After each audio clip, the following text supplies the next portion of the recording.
ഭക്തിതാ ജഗദംബേ പ്രേമം താ ജഗദംബേ.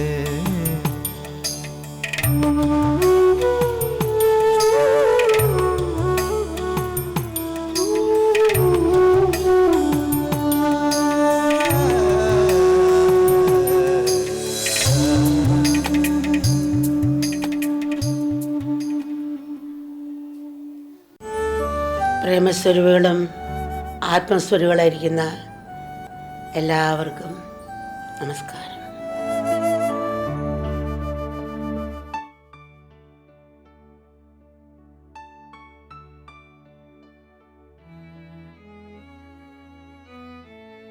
മനുഷ്യദുഃഖങ്ങളും സങ്കടങ്ങളും ജീവിതത്തിലൂടെ എടുത്തു കാട്ടിയ രാമൻ ഒരു മനുഷ്യനാണ്, ഈശ്വരാവതാരമല്ല എന്ന് നമ്മൾ വിചാരിക്കാറുണ്ട്.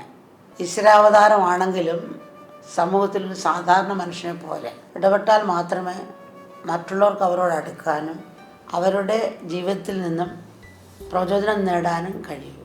മനുഷ്യൻ ഈശ്വരപദത്തിലേക്ക് എങ്ങനെ ഉയരണമെന്ന് കാട്ടിത്തരാൻ തന്നെയാണ് ഈശ്വരൻ മനുഷ്യനെ അവതരിക്കുന്നത്. മനുഷ്യനായി അവതരിക്കുമ്പോൾ മാനുഷികമായ പരിമിതികൾ ഈശ്വരൻ പ്രകടമാക്കും. ഒരു ജീവാത്മാവ് എങ്ങനെ പൂർണ്ണതയിലേക്ക് ഉയരണമെന്ന് പരമാത്മാവ് തന്നെ കാട്ടിത്തരുന്നതാണ് രാമായണം. രാമരാവണ യുദ്ധ സമയത്ത് ഒരു സംഭവം ഓർക്കുകയാണ്. ഇന്ദ്രജിത്തിൻ്റെ ബാണമേറ്റ് രാമനും ലക്ഷ്മണനും മറ്റുള്ളവരും ബോധം കെട്ട് വീണു. തൻ്റെ ഭഗവാന് അപകടം പറ്റിയെന്ന് മനസ്സിലാക്കിയ ഗരുഡൻ അവിടെ പറന്നെത്തി. ഗരുഡൻ്റെ സാമ്യം കൊണ്ട് തന്നെ നാഗബാധ ഒഴിഞ്ഞു. അങ്ങനെ രാമനും ലക്ഷ്മണനും അപകടത്തിൽ രക്ഷപ്പെട്ടു. അപ്പോൾ ഗരുഡൻ്റെ മനസ്സിലൊരു ചിന്ത ഉദിച്ചു. രാമൻ ഭഗവാനാണെന്ന് ഞാൻ ഇതേവരെ വിചാരിച്ചു, എന്നാൽ ഇപ്പോഴവിടുന്ന് രക്ഷപ്പെട്ടത് എൻ്റെ സഹായം ഒന്നുകൊണ്ട് മാത്രമാണ്. അപ്പോൾ രാമൻ ഈശ്വരനാണെന്ന് എങ്ങനെ പറയാൻ കഴിയും? ഗരുഡൻ ചിന്തിക്കുകയാണ്. ഈ ചിന്ത ഗരുഡൻ്റെ മനസ്സിനെ അസ്വസ്ഥമാക്കി. ഗരുഡൻ ഉടനെ തന്നെ നാരദ മഹർഷി കണ്ട് തൻ്റെ മനസ്സിലെ പ്രശ്നങ്ങൾ അവതരിപ്പിച്ചു നാരദനോട്. നാരദ മഹർഷി പറഞ്ഞു, കാക്കപൂസുണ്ടി എന്നൊരു കാക്കയുണ്ട്, ആ കാക്കയെ കണ്ട് ശിക്ഷപ്പെടുക, അപ്പം നിൻ്റെ മനസ്സിൻ്റെ പ്രശ്നം തീരും എന്ന് നാരദ മഹർഷി ഗരുഡനോട് പറയുകയാണ്. അപ്പോൾ ഗരുഡൻ വിചാരിക്കുകയാണ്, പക്ഷിയുടെ രാജാവായ ഞാൻ ഒരു കാക്കയെ ആശ്രയിക്കുകയോ എന്ന് ഗരുഡൻ വിചാരിക്കുകയാണ് മനസ്സിൽ. എന്തായാലും മഹർഷി പറഞ്ഞതല്ലേ, കാക്കയെ പോയി കണ്ട് പ്രശ്നം പറഞ്ഞു. കാക്ക പറഞ്ഞു, നീ എന്തൊരു വിഡ്ഢിയാണ്, സർവശക്തനായ ഭഗവാനെ സേവിക്കാൻ അവിടുന്ന് നിനക്ക് തന്നൊരു അവസരമാണ്. അവിടുത്തെ കൃപയില്ലെങ്കിൽ നിന്നെ ചെറുത് അനക്കാൻ പോലും നിനക്ക് കഴിയില്ല. നിനക്ക് അവിടുത്തെ സേവിക്കാൻ വേണ്ടി സ്വന്തം ശക്തിയെ മറച്ച് രാമൻ അശക്തനായി ഭാവിക്കുകയാണ് ചെയ്തത്. അതാണ് അവിടുത്തെ കൃപ. അതോർത്ത് നീ ഭഗവാനെ നമിക്കുകയാണ് വേണ്ടത്. കാക്കയുടെ ഉപദേശം കേട്ടതോടെ ഗരുഡൻ്റെ അഹങ്കാരം അകന്നു. ഗരുഡൻ രാമൻ്റെ പാദത്ത് വീണ് മാപ്പപേക്ഷിച്ചു. അങ്ങനെ അവിവേകത്തിൽ നിന്നും ഗരുഡൻ മുക്തനായി. രാമൻ ഈശ്വരാവതാരമാണെങ്കിലും മനുഷ്യപ്രകൃതിയെ അംഗീകരിച്ചുകൊണ്ടുമാണ് ശരീരമെടുത്തത്. അങ്ങനെയാൽ മാത്രമേ സാധാരണ മനുഷ്യർക്ക് മാതൃകയാകാനും അവർക്ക് പ്രചോദനം ആകാനും കഴിയും. ഉദാഹരണത്തിന്, മനുഷ്യരുടെ ഇടയിൽ പുലിയായിട്ട് ഈശ്വരൻ അവതരിച്ചാൽ ഇതെങ്ങനെ മനുഷ്യൻ സ്വീകരിക്കും? ഇല്ല. അമ്മ പറയുമല്ലോ, ഒരു കള്ളനെ പിടിക്കണമെങ്കിൽ പോലീസ് വേഷം കെട്ടി കള്ളൻ ഓടിപ്പോകും, പോലീസ് വരുന്ന വെച്ച്. അപ്പോൾ കള്ളൻ്റെ വേഷത്തിൽ തന്നെ അവരുടെ കുടുംബം ശരിക്കും ഒന്നുകൂടെ പിടിക്കാൻ സാധിക്കും. അപ്പോൾ അവരുടെ തലത്തിൽ പോയി ഉത്തരിക്കാനൊക്കെ ഉള്ളൂ. തങ്കം ഉരുപ്പടിയാക്കാൻ പ്രയാസമാണ്, അത് പെട്ടെന്ന് ഒടിഞ്ഞു പോകും, കുറച്ച് ചെമ്പ് ചേർക്കുന്നത് പോലെ. അപ്പോൾ അവരുടെ തലത്തിലേക്ക് വരുമ്പം മാനുഷികമായ ഇതെല്ലാം അവരിലും പ്രകടമാകും എന്നുള്ളതാണ്. അമ്മ ചെറിയ പ്രായത്തിൽ പശുവിന് പുല്ല് കൊടുക്കാൻ വേണ്ടി പുല്ല് വയ്ക്കാൻ പോകും. പുല്ല് പറിക്കാൻ പോകുമ്പോൾ ഒരു ആയുർവേദ ഒറ്റമൂലിയുടെ വൈദ്യനുണ്ടായിരുന്നു. ഞാൻ പുല്ല് കിളച്ചെടുക്കുകയാണ്. അപ്പോൾ വൈദ്യനകത്ത് നിന്ന് ആയുർവേദ മരുന്നുകൾ, അതിനകത്ത് ചില മരുന്നുകൾ എടുക്കുക. ഓരോ ഔഷധ മരുന്ന്, വട്ടക്കുടങ്ങൽ, കയ്യോന്നി, പിന്നെ വേറെ പുല്ലുകൾ പല കറുക. പശുവിന് പുല്ല് വെച്ചാൽ വന്നതിൻ്റെ കാഴ്ചയിൽ അത് പുല്ലാണ്. പക്ഷേ ലാടൻ വൈദ്യൻ്റെ കാഴ്ചയിൽ, ആയുർവേദ വൈദ്യൻ്റെ കാഴ്ചയിൽ അതിൽ ഔഷധം തിരഞ്ഞു കിട്ടി. അതിനെ അറിയാൻ അറിവുള്ളവനായിരിക്കണം. അത് ഓരോന്നിനും നമ്മൾ വില കൽപ്പിക്കുന്നത് എങ്ങനെയാണ്. പിന്നെ പല പല കാഴ്ചപ്പാടുണ്ടാകും. ഒരാൾ വന്ന് പറയുകയാണ്, ഇന്ന് രാവിലെ നല്ല പാട്ട് കേട്ടു, റെഡി. അങ്ങനെ ഇരുന്ന് പോയി, എന്തൊരു രസമാണ് പാട്ട്. ആരാ പാടി നിങ്ങൾക്കറിയില്ല, അത് ഞാൻ കേട്ടില്ല. നിങ്ങളുടെ വടക്കേ വീട്ടുകാരനാണ് ആ പാട്ട് പാടിയിരിക്കുന്നത്. അപ്പോൾ എന്തും പെട്ടെന്നൊന്ന് ഞെട്ടിയില്ലേ, ഓ ഇന്ന ഇതിൽ ശ്രുതി വ്യത്യാസം ഉണ്ടായിരുന്നു. തിരിച്ച് പറയാം, അടുത്ത വീട്ടിനുകാരെന്ന് പറയുമ്പോൾ നേരെ തിരിഞ്ഞു അതിൽ തെറ്റുകൾ കാണാൻ തുടങ്ങി. തൻ്റെ മനസ്സെങ്ങനെ അതുപോലാണ് അവർ വില കൽപ്പിക്കുന്നതെന്നുള്ളതാണ്. ഇപ്പോൾ കല്ല് വെട്ടുന്ന കൂട്ടത്തിൽ പൊട്ടിക്കുമ്പോൾ കൃഷ്ണശിലയുള്ള കല്ലുകളും ഉണ്ടാകും. അവരത് കൊണ്ടുവന്ന് കല്ല് ഒന്നീ ഇവർ കെട്ടാനെടുക്കാം, കെട്ടങ്ങൾ കെട്ടാനെടുക്കും, അല്ലെങ്കിൽ തറവാകാനെടുക്കും, അല്ലെങ്കിൽ കണ്ടെത്തിയിടാനുള്ള എടുക്കും. പക്ഷെ ആ കല്ല് ഒരു ശില്പി കണ്ടാൽ അത് വിഗ്രഹം ഉണ്ടാക്കാനെടുക്കും. കൃഷ്ണശില എന്ന് പറഞ്ഞാൽ അത്ര മഹത്വമുള്ളതാണ്. അത് വിഗ്രഹം ഉണ്ടാക്കാൻ. ഒരു ശില്പിയുടെ കാഴ്ചയിൽ അത് വിഗ്രഹം കാണുന്നു. ഒരു അമ്മിക്കല്ലുണ്ടാക്കുന്ന ആൾ അമ്മിക്കല്ല് കാണുന്നു, ഉരലുണ്ടാക്കുന്ന ആൾ ഉരകല്ല് കാണുന്നു, അല്ലേ? വിഗ്രഹം കൊത്തുന്ന ആൾ വിഗ്രഹം കാണുന്നു. അല്ലെ ചവിട്ട് പടിക്ക് കൊള്ളാം, അല്ലെ മുറ്റത്ത് ഭാഗം കൊള്ളാം, അല്ലെ ഇങ്ങനെ കാണും. ഓരോരുത്തരുടെ കാഴ്ചപ്പാട് വ്യത്യാസമാണ്. നമ്മുടെ അമ്മമാർ കുഞ്ഞിന് ദൃഷ്ടിദോഷം പറ്റുമോ, ദൃഷ്ടിദോഷം പറ്റി പറയും. ദൃഷ്ടിദോഷം അങ്ങനെ ദോഷമില്ല. കാഴ്ചയുണ്ട്, കാഴ്ചപ്പാടില്ല. നമ്മുടെ കാഴ്ചപ്പാട് അതാണ് മാറ്റേണ്ടത്.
കര കാണാത്തൊരു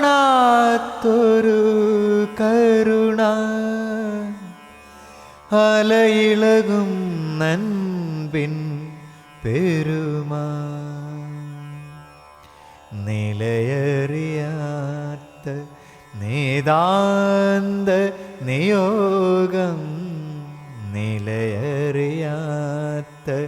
നേതാന്ത നിയോഗം അറിയുകയൻ ഗുരുവേ.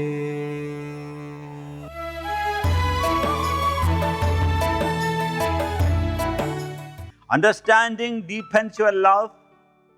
Love intensifies your selflessness. Selflessness increases your courage. As your courage attains depth, as it goes deeper and deeper, you become fearless. And fearlessness leads you to surrender. So courage and fearlessness are not the same. When you call someone a courageous person, it doesn't mean he or she is fearless. Fear is still hidden deep inside. When courage is taken to deeper levels, that's when fearlessness dawns. So we can say that real courage is a state when you are fearless to take the final leap into the unknown. The final leap into the unknown.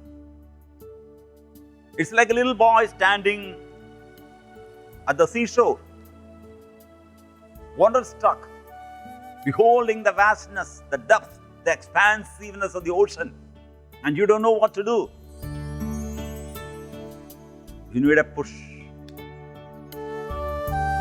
And that's why Guru is important. I mean, even otherwise, Guru is important. So this can be compared to someone going to set sail into the ocean all alone. Set sail into the ocean all alone. He may still have a subtle fear. Externally, he may look fearless and courage, but there is a little fear, subtle fear, because he is leaving the shore of safety and venturing into an unknown and uncertain world of insecurity. However, he is willing to take that adventurous trip in spite of the fear. On a spiritual journey, a point comes when the mind and all thinking stops. In that moment, you just allow the unknown to absorb you into it. There is only a thin line that separates fearlessness and self-surrender.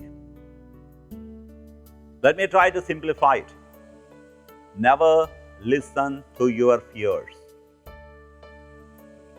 In all circumstances,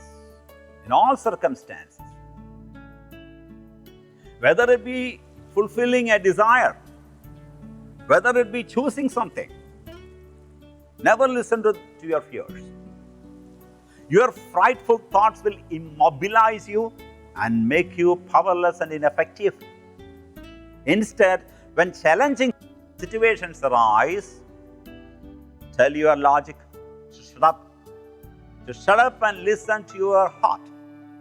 Listening to your heart and listening to God are the same.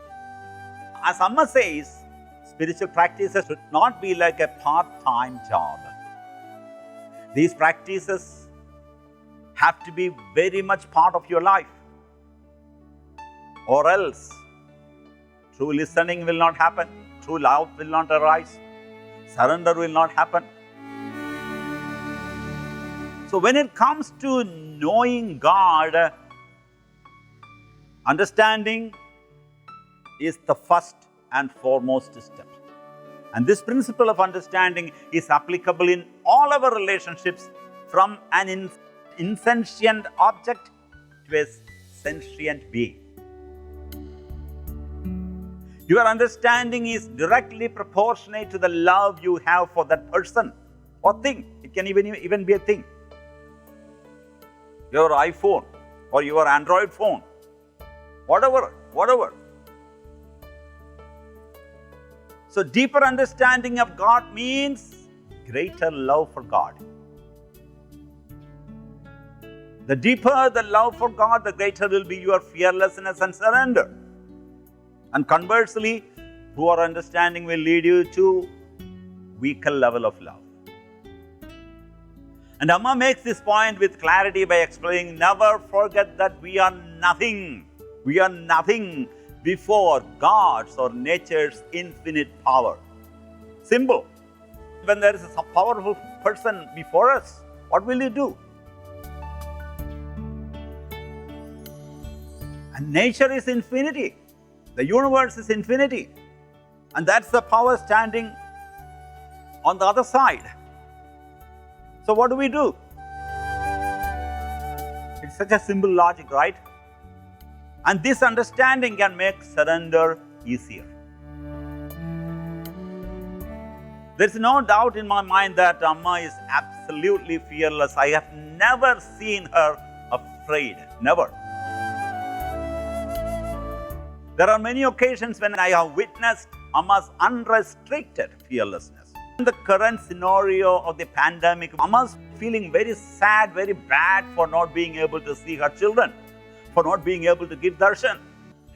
She wanted to embrace people, so someone has to be behind her, constantly reminding, Amma please, Amma please, Amma please, don't.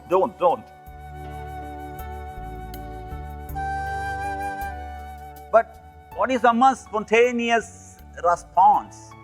She wants to hug everyone. She wants to love everyone. She wants to be completely free with her children.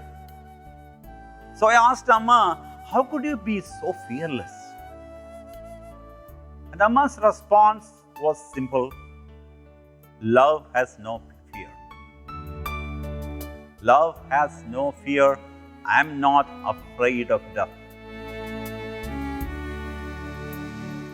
Intellectually, we know that God is everything and we need to surrender to that supreme power, but we don't know how to do that.